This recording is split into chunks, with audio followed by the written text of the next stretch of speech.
Mise en garde. Dans cette vidéo, je vais proposer des faits documentés qui peuvent déranger. Je suis ouvert à la discussion polie dans les commentaires, mais j'effacerai systématiquement tous les messages d'insultes. Bonjour, bienvenue sur ma chaîne. Aujourd'hui, je vais vous parler du fonctionnement du Marvel Bullpen des années 60 et 70.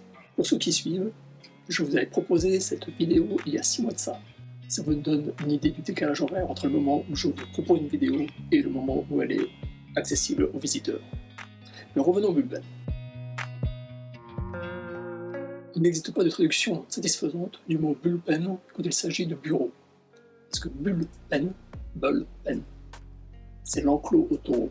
En ce qui concerne des bureaux, c'est un espace ouvert sans séparation fixe, donc l'espace des rédacteurs, la salle des rédacteurs. Pour plus de facilité, je vais continuer à utiliser le mot bullpen dans cette vidéo. Ce terme du Marvel Bullpen a été créé par Stan Lee pour donner l'impression que tout le staff et les artistes qui travaillaient pour Marvel travaillaient ensemble dans une grande pièce en chantant Kumbaya.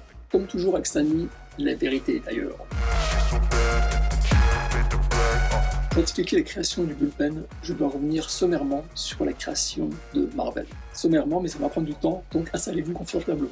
En 1939, Martin Goodman créa Timely Comics, une entreprise qui lui permettait de vendre des magazines et des comics. En ce qui concerne les comics, ceux-ci consistaient surtout en réimpression de comic strips qui étaient publiés à l'époque dans des journaux. Ces rééditions étaient augmentées de créations comme le Submariner de Bill Everett ou le Human Torch de Carl Burgos. Jack Kirby et Joe Simon créèrent en 1939 Captain America pour Timely Comics. Ils travaillèrent dessus une dizaine d'épisodes, puis partirent chez DC, enfin l'ancêtre de DC à l'époque. Au début des années 50, Goodman transforma Timely Comics en Atlas Comics, les comics de super-héros étant passés de mode. L'éditeur se concentra sur des magazines d'une part, et sur les comics de western, de romance, d'horreur, de monstres, d'autre part. En 1960, une fois de plus, Goodman changea le nom de son entreprise de Timely en Atlas en Marvel. Mis à part au tout début de son histoire, Timely, Atlas, Marvel étaient connus pour suivre la mode, non pas pour la créer. Pour ce faire, Goodman utilisait un noyau d'employés et de freelance plus ou moins interchangeables. Les employés s'occupaient de la partie production et les freelance de la partie artistique. Goodman avait une vue patriarcale de l'entreprise et donnait la priorité à sa famille. Il embaucha en 1939 son neveu, un certain Stanley Lieber, qui devint plus tard Stan Lee. Il avait 16 ans lorsqu'il commença en tant que garçon de course, puis Goodman le fit passer en tant qu'éditeur à 19 ans, en 1941. Stanley Lieber prit le nom de Stan Lee pour travailler sur les comics, car il espérait percer avec son vrai nom, ce qui n'arriva jamais. Et il changea officiellement son nom bien plus tard. Plus tard, il embaucha son jeune frère, Larry Lieber, qui commença sa carrière en tant qu'artiste et encreur, mais deviendra plus connu en tant que scénariste dans les années 60, créant notamment les noms des alter-ego de Thor, Don Blake, l'Homme-Fourmi, Hank Pym, et de Iron Man, Tony Stark. Revenons au Bullpen. En tant qu'éditeur, Stan Lee avait la charge d'embaucher les artistes freelance et de s'assurer que les comics sortaient en temps et en heure. Pour ce faire, il était entouré de plusieurs personnes. Une secrétaire, Flo Steinberg, qui s'occupait de la paperasserie, à savoir envoyer les planches à l'imprimeur, répondre aux courriers des lecteurs et répondre au téléphone. Et plusieurs artistes qui faisaient des retouches jugées nécessaires sur les différents comics publiés par la maison. La mise en couleur était également faite dans les bureaux de l'éditeur. En plus de Flo, il y avait plusieurs personnes s'occupant de différentes tâches administratives, et notamment Sol Brodsky, le production manager, qui d'artiste, il savait écrire, dessiner et ancrer des comics, devint le responsable de la production des comics officiellement en 1964. En tout, une petite dizaine de personnes travaillaient quotidiennement dans les locaux de Marvel, qui à l'époque consistaient en une grande salle où tout le monde était rassemblé et une petite pièce avec une porte qui fermait. C'était le bureau de Stan Lee. À la fin des années 50, les comics n'avaient plus vraiment la cote, principalement dû à la charge du docteur Wertham contre eux, qui eut notamment pour effet la création du Comic Code et la disparition du principal concurrent de DC Comics, les fameux EC Comics. Et la plupart des artistes travaillaient soit dans la publicité, soit dans les comic strips des journaux. Ce qui était le rêve de Stan Lee, travailler dans les comic strips. Mais après 2 essais infructueux, My Friend Irma, Jack Seidel et Dan DeCarlo, et Miss Lion's Cub, Joe Manelli, il mit cette idée temporairement de côté. Il y eut au moins 2 licenciements globaux de tout le staff sauf Stan Lee, une fois en 1948 et une fois en 1958, donc avec 10 ans d'écart. C'est suite à ce deuxième licenciement massif que la décision a été prise par la direction de ne plus embaucher d'artistes dans le personnel à plein temps de l'entreprise, mais de faire appel à des freelances suivant les besoins de l'entreprise. À la fin des années 50, donc, Goodman était sur le point de fermer la branche comics de son entreprise et de se concentrer sur la publication des magazines. Quand un événement survenu, événement qui allait changer l'histoire des comics. Rappelez-vous, les entreprises de Goodman ne créaient pas la mode, mais suivaient la mode. Jusqu'à cet événement qui allait tout changer en 1959. Cet événement a deux genèses que je vais vous raconter maintenant. D'un côté, il y a Stan Lee, qui dit que sachant que la compagnie allait arrêter sa branche de comics, décida de se lancer dans l'écriture de comics d'aventure, chose qu'il n'avait jamais faite avant en 20 ans de carrière. Et donc il allait faire ça avec les 4 Fantastiques. D'un autre côté, il y a Jack Kirby, qui après avoir travaillé et créé des comics d'aventure pour Atlas, pour DC, pour le studio de Joe Simon et Jack Kirby, avait besoin d'une certaine rentrée d'argent pour faire vivre sa famille. La seule boîte produisant suffisamment de comics pour lui assurer cette rentrée d'argent était DC Comics. Mais Kirby venait d'être mis sur la liste noire de l'éditeur suite à un problème avec son éditeur Jack Schiff. Restait Marvel, pour laquelle Kirby travaillait déjà depuis quelques mois sur des comics de monstres. Apprenant que Goodman voulait arrêter la branche comics de l'entreprise, Jack Kirby vint trouver Stan Lee avec une série de propositions d'histoires de super-héros, toutes étant plus ou moins en rapport avec des monstres. Les 4 Fantastiques, Hulk et les X-Men. Kirby demanda à Lee de convaincre Goodman d'essayer de relancer le genre super-héroïque avec ses histoires. Parce qu'il faut bien savoir aussi que Goodman ne parlait jamais directement avec les artistes. C'est pour ça qu'il avait embauché Stan Lee. Stan Lee servait de tampon entre Goodman et les artistes. Les 4 Fantastiques était la série la plus développée, car copiée sur le concept d'une série précédente de Kirby pour DC, les Challengers of the Unknown, avec déjà 2 frères se disputant à longueur de page. Cette relation comptant beaucoup pour le succès de la série. Les X-Men étaient copiés sur les Boys Commando, un groupe de jeunes créé par Jack Kirby et Joe Simon. Notez que dans chaque série créée par Jack Kirby, il y avait un monstre. Enfin, au moins un monstre. La chose dans les 4 Fantastiques, Hulk dans Hulk, le fauve dans les X-Men. C'était afin de créer une transition pas trop brutale entre les comics de monstres, donc édités par Marvel à l'époque, et puis les comics de super-héros que Kirby espérait promouvoir. Et il y a bien sûr le cas de Spider-Man. Là aussi, il y a 2 versions de l'histoire. Stan Lee dit que l'idée lui est venue de créer cette série suite en regardant voler une mouche.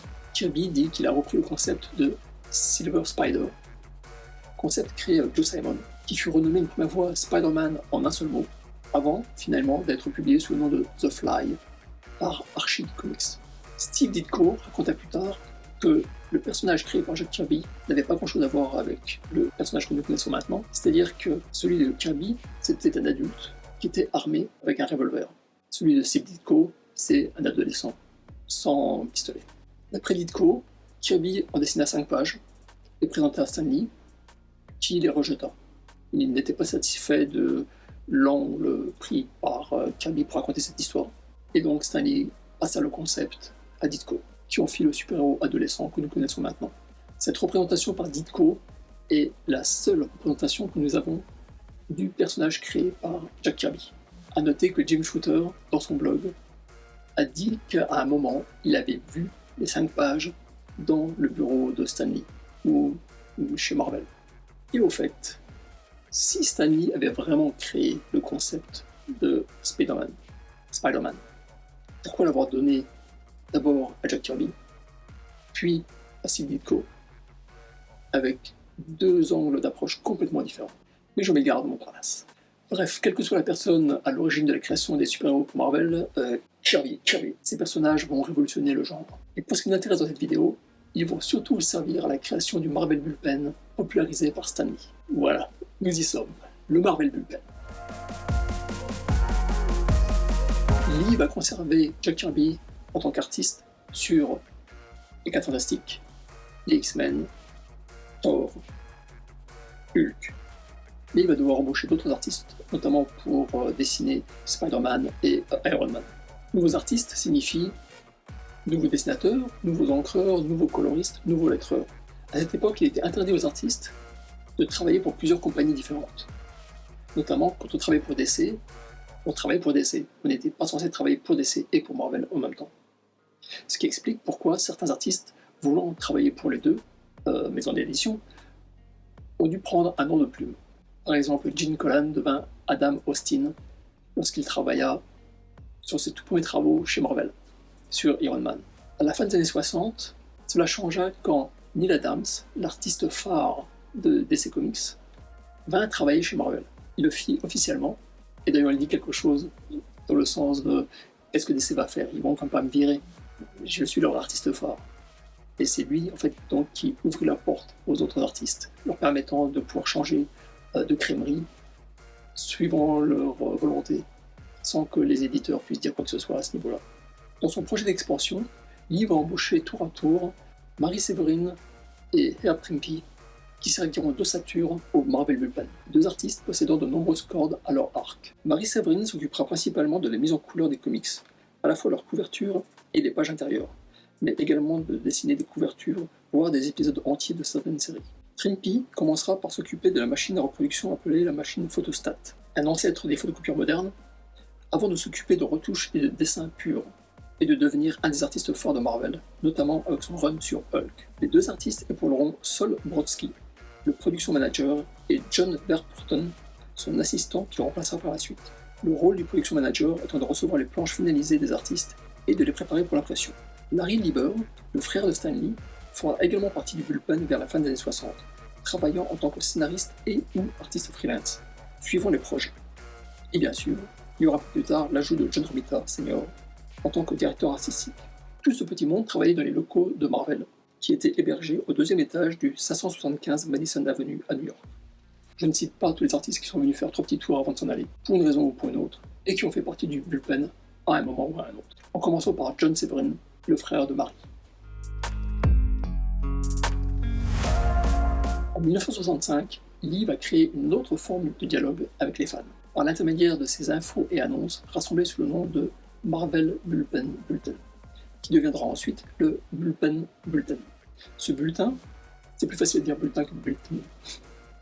Ce bulletin, donc, publié dans les comics de la marque, permettra à Lee de parler aux fans en se mettant à leur niveau, comme s'il était l'un de leurs copains, et à égratigner la concurrence, principalement dans la rubrique Stan Soapbox, la tribune improvisée de Stan. Ce concept provient de livres pour enfants que Lee lisait quand il était petit. La série de livres de Jerry Todd, créée par Leo Edward, avait la caractéristique inhabituelle de se terminer par un courrier des lecteurs auquel l'auteur répondait de façon amicale. Le Bullpen Bulletin servira également à teaser les projets futurs de Marvel et ce qui se passait dans les coulisses de la firme, créant une fois de plus un lien très fort avec ses lecteurs, leur donnant l'impression qu'ils faisaient partie de la famille Marvel et qu'ils avaient accès à ses coulisses. Après le départ de Stan Lee de chez Marvel dans les années 70, le Bullpen Bulletin sera repris par les différents rédacteurs en chef qui lui succéderont. Notez que DC a également créé sa propre copie de ce bulletin, le Daily Planet, qui était une fausse page de journal où DC faisait la promo de ses futures sorties dans un style beaucoup plus sérieux que celui employé par le Bullpen Bulletin. En 1973, pour le magazine satirique Foom qui signifie Friends of All Marvel, les amis de ce bon vieux Marvel, Mary Severin créera une représentation fantasmée du bulletin tel qu'il existerait si tous les fans freelance qui travaillent pour Marvel depuis leur maison venaient travailler dans les locaux de Marvel. Comme on peut le constater, les locaux seraient bien encombrés. Il n'y a rien de vraiment glamour dans les différentes positions du staff de Marvel, mais le génie marketing de Lee veut lui permettre de transcender le rôle de ces différentes personnes, plus ou moins obscures, et de les rendre familiers aux lecteurs, la plupart du temps par l'ajout d'un surnom au ronflant, soit dans les crédits des histoires publiées par Marvel, soit au détour d'une anecdote publiée dans le Bullpen. Stan Lee utilisait très souvent l'allitération pour créer les surnoms. Jazzy, John Romita, Fabulous, Flo, Jack King Kirby, etc. Ces surnoms feront pour beaucoup de la familiarisation des fans avec les différents membres de l'écurie Marvel. J'espère que cette petite vidéo vous aura permis d'y voir un peu plus clair dans le système de production de Marvel et de son fameux Bullpen. Je n'ai fait que survoler le travail et les responsabilités des différents membres du Bullpen. Pour en apprendre plus, je vous recommande ces 2 livres publiés par Tomorrow Publishing, Mary Severin, The Misfit Mistress of Comics et The Incredible Herb Trimpe, ainsi que les mémoires de John Romita Sr. chez le même éditeur dans Romita and All That Jazz. Une partie des informations de cette vidéo provient des livres suivants. Marvel Comics The Untold Story, disponible en France sous le nom de Marvel Comics L'Histoire Secrète par Sean Hovey. True Believer, The Rise and Fall of Stan Lee par Abraham Wiseman. According to Jack Kirby par Michael Hill. Et une autre source d'information, ce sont les différents sites et blogs qu'on peut trouver sur internet. Je vous ai mis tous les liens dans la description de la vidéo. Bien sûr, livres ou sites ou blogs sont en anglais. Et c'est pas du Shakespeare. Et franchement, si j'arrive à les lire, vous y arriverez aussi. Y a pas de souci. Ma prochaine vidéo de production sera sur Atlas Comics. Mais pas Atlas Comics. Le premier, c'est Atlas Seaboard. C'est la compagnie qui a été créée par Martin Goodman pour se venger de la trahison de Stan Lee, et qui aura une durée de vie pour moins éphémère. Comme quoi, la vengeance n'est pas toujours bonne conseillère, mais on aura le temps d'en reparler encore et encore. Merci de soutenir mon travail avec un pouce bleu, un abonnement et partage de la vidéo. Retrouvez-moi sur les réseaux sociaux, Facebook et Instagram, et sur l'onglet communauté de la chaîne YouTube. Lisez plein de comics Marvel, et je vous dis à très bientôt. Ciao ciao.